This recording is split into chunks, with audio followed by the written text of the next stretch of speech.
G'day folks. Well, since the weather's turned to rubbish, I figure I'd do a bit more work on this thing. Right now I'm working on making it externally driven. I'm right now working on the oil system. There's a threaded port down the bottom there. It's got a 1/4 inch BSP thread in it. And there's also a little valve there which looks like an unloader or something. It's got a spring in it. So when oil pressure gets too high it might come shooting out here, so I don't know what's going to happen when I spin her up. But if anything I'll just block that off or divert it back down to there. So it shouldn't be too bad. Taken a scrap of aluminium plate, 10mm, marked her out and drilled it so that I can fill the sump up and have a bit of oil in here but not have it flow out onto the bench. Main thing is I can make an extension shaft to fit over there. I might have to take the plate off and just mill a bit out, but it's not too hard. Looks like there's some seals or something on here. Yeah, high pressure seals, burnt oil all over them. That one seems to be stuck, so it's probably not a bad thing. Now these bearings are not designed to take side load, so they won't last very long. It'll probably seize up. If it was driven axially with a Lovejoy coupling or something like that, it might be alright, but in the long term your intake's up there, so you need air filtration over this area, or air filtration over the whole area.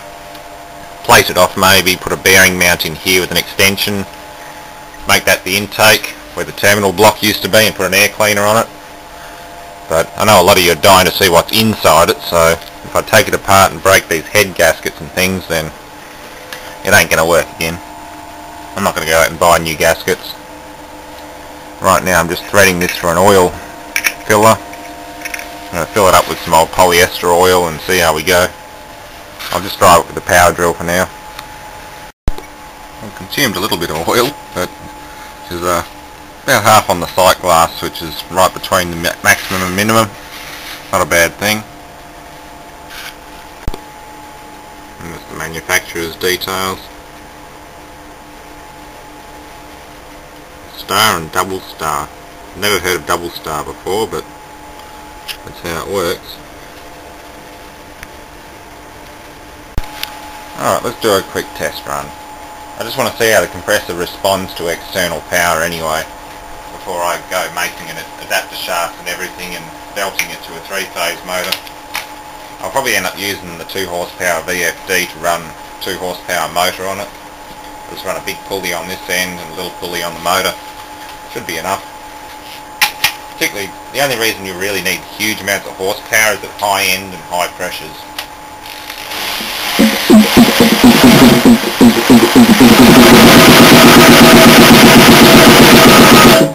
You can already smell the power drill burn, but it's working. No oil coming through that little valve thing, but I've plugged the bottom one up. I'm assuming it goes clockwise from the motor end. It could be counterclockwise. I'm really not sure on that. You'll have to look at the shaft key wear and see what side it's been rubbing on the most. Seems like that side. Sort of hard to tell. I've definitely got oil pressure up. It's coming through the bearings. But reeks of burning Ryobi armature in here though. That took a hell of a strain on the old power drill. And its gears.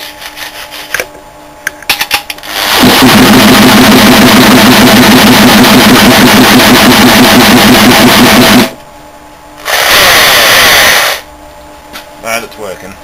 I've got oil pressure up. That's the main thing.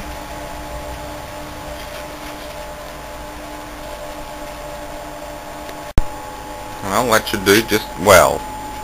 I've only got a 1 horsepower motor at the moment, but I'll have a rummage around and see what other 3-phase motors I've got in the collection to run this one.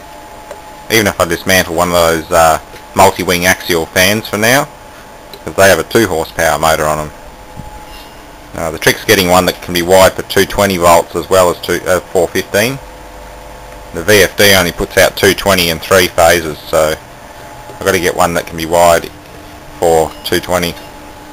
But this should work just fine. Not the most concentric, it's just bolted onto the end of the shaft, but it should work fine.